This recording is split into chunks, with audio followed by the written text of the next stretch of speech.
Some time ago we did a video on engine sheds, and today I'm going to carry on with that by building a diesel fuel point using, of all things, a Peco inspection pit. A couple of years ago I did video on building a bridge using the same product. Before we start doing anything though, I want to thumb through a couple of my books and photographs to see if we can work out what a fuel point actually is. Generally speaking, you'll find it's exactly the same as where you fill your car up. A hard standing of some sort, a fuel pump, and a weather shelter. Again, generally speaking, in the south of England, that is, the shelter normally consists of a couple of steel girders and some corrugated material for a roof. The northeast region had a different idea, and they created, I think, was concrete pillars with a rounded concrete top on for the shelter. Knightwing used to produce a kit for this. It's still produced, but I'm not sure who produces it. The Scottish region shelter was more enclosed, being corrugated on at least 3 sides. In this excellent view that I've screenshotted off of one of my favourite Facebook groups, you can see that the common feature is the concrete hard standing, and that is to stop fuel, oil and other nasty things getting into the watercourse deep below. Of course, there's always going to be the exceptions where there is no weather shield or concrete hard standing. Let's do some modelling. Previously, I had laid some temporary tracks and put a temporary fuel point in. I'm going to remove both of those and start afresh. Normally, we'd use a jigsaw to cut a slot in our baseboard so we can put our inspection pit in the middle of it. I'm going to use, because I have one, a router and create a channel in the baseboard.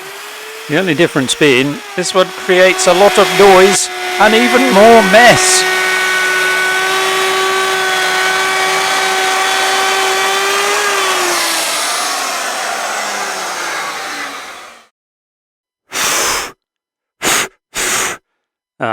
There you are. So I cut the channel in the baseboard just deep enough for the pit section to fit in. With the aid of some cork sheet, raises it up to the correct level to all of my other track. But I'm not going to use cork sheet, I'm going to use plasticard because I want a harder base for the pit to sit on. Most projects create offcuts of various different sizes, and I can utilise those here because they don't need to be seen, so it doesn't really matter how they go down so long as they do go down. I glued both the baseboard and the plasticard sheets and then weighted them down and left it for a couple of hours. More offcuts were then glued to those using Revel contactor glue because it takes a little longer to go off. And that will bring us up to our 3mm equal to the cork that we've got on underneath other bits of track. Weighted down again, I then went and glued all of the pit sections together using the rail provided as a guide, utilising my favourite liquid poly plastic weld from EMA. Some styrene strip was then glued to the inside of the pit, both sides. That forms a little ledge where I cut another piece of sheet styrene to fit inside the pit, and that gives me a completely flat floor. I probably should have mentioned before that in my opinion the Peco pits are maybe a little thin and shallow. I'm not saying that they're not a good product, they are, and you can utilise them for almost anything, like I have. I've got the pits, or what they're now as concrete hard standings, as the correct length, positioned roughly where I want them. The next thing is to put some rails through them. I've got 6 pit sections glued together, which is longer than the supplied rail. Trying to put a rail joiner halfway along is virtually impossible, so I'll do it a different way, which is to strip some sleepers off of a piece of flexi track and then feed that through the pit sections.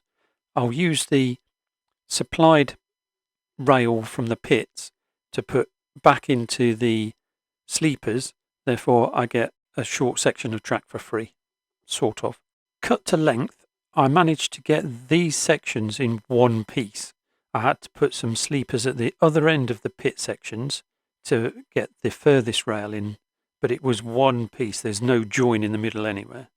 I'm about ready to glue these sections down now, so they'll be sort of semi-permanent. The only thing is to get them straight.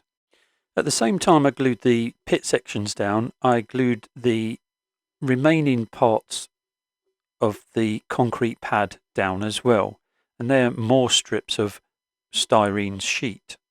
The last bit's going in, and that will complete our concrete base with raised rails. Our Bachmann fuel storage tanks and our concrete hard standing, not yet painted. I had some spare fuel pumps that come out of a Hornby fuel shed kit, and managed to get a little cabin for Bert to have a cup of tea in as well. Now I'm going to build a shelter so he doesn't get wet if it rains. In true Blue Peter fashion, here's one I built earlier out of styrene strip and sheet. It's a fairly simple construction, and we'll whiz through it as best we can. Starting off with the legs and the hip of the roof turned upside down, and we'll put some roof sections on and tack glue them. And while the glue's still soft, we'll put another piece of styrene strip underneath the hip and then bend the roof sections up or down. You know what I mean. I need to make sure that the legs are vertical though, and then let that dry. Put some extra pieces on the side of the hip and glue a piece of clear plastic on top of that. That will create a strip light that we can use later. The legs were made out of square styrene sheet, and some other strips that were slightly larger were cut and glued to the edges to make I-beams. I had some I-beam sections that are pre-cast from evergreen styrene strips, and I filed some edges off and put them on the edge. They are a little bit flimsy, which is why I didn't use them for the legs. A tiny little piece to fill in the gap at the end. And I'm ready to put the final touches to the roof, which was made out of embossed styrene sheet, and that's corrugated, whatever you want to call it, either iron or asbestos. Asbestos was, I would suspect most of it was. When I made the legs into I-beams, I left the bottom section as a square so that it could fit into a round tube that we'll drill into the concrete base in a minute. All the construction work now complete, I gave everything a nice coat of grey primer.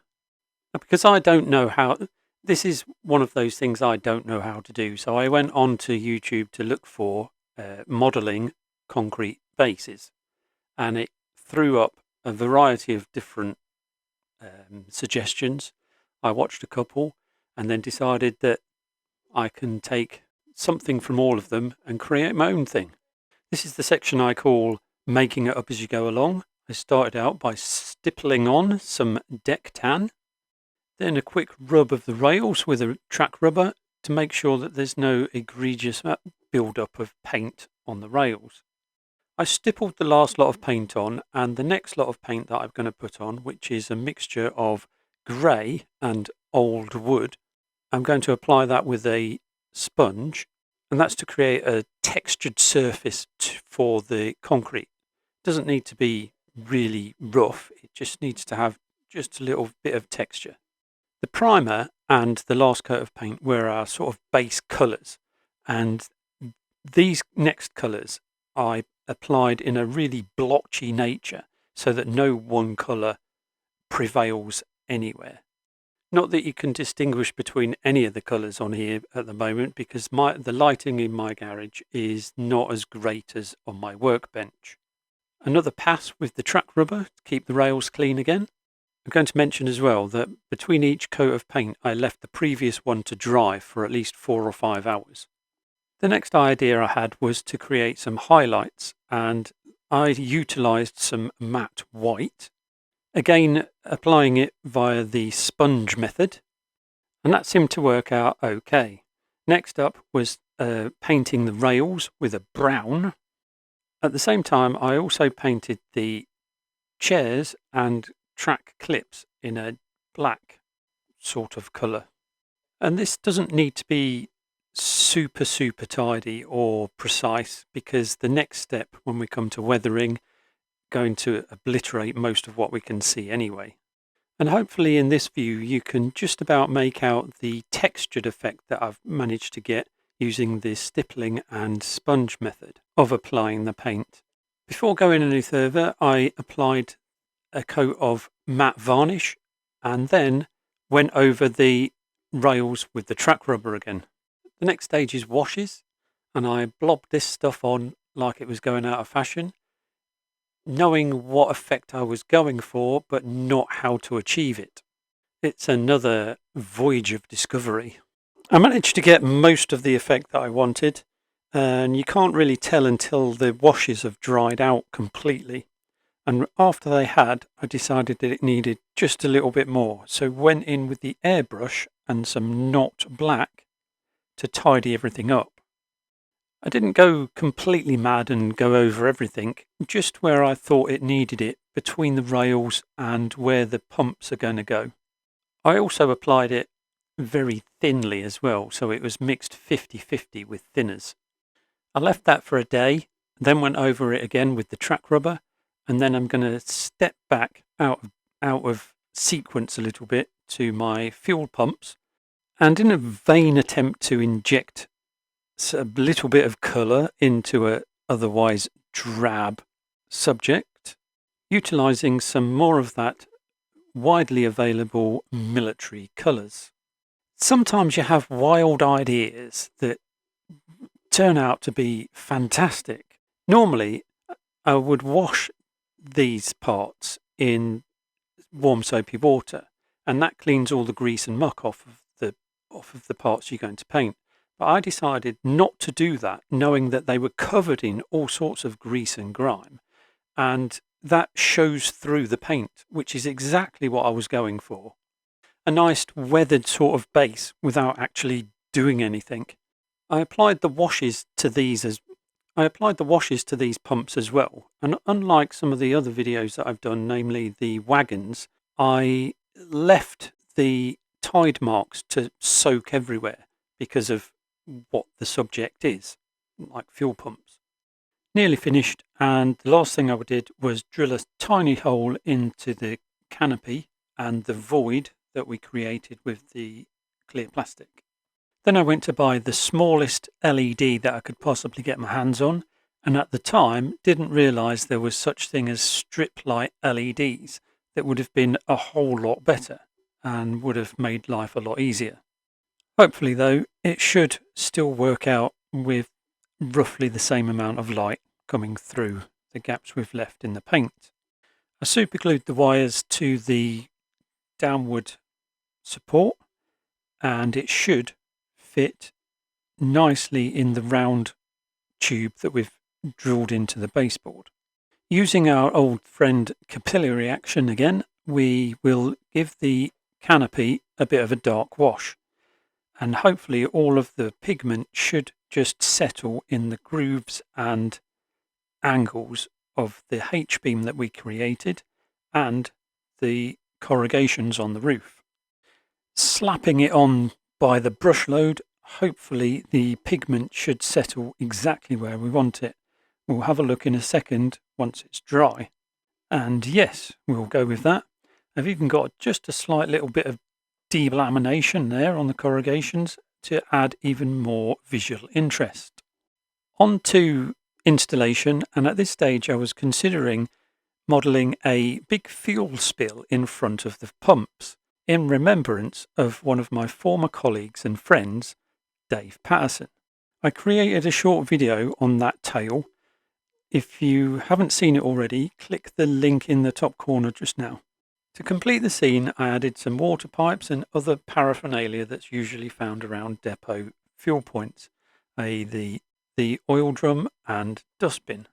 Testing out the lights to see if we got away with not using a strip light, and I think we have just. Very moody. I think that's about it for this one in my quest for a diesel depot. As previously mentioned, in a couple of videos ago, we discussed arrival and departure roads. We've done the fuel point in this one, and in the next one, when I get around to it, we'll deal with the engine shed, which may be a 1, 2 or 3-parter. Hopefully I'll have got round to ballasting the whole area as well by then, and it should look a whole lot better.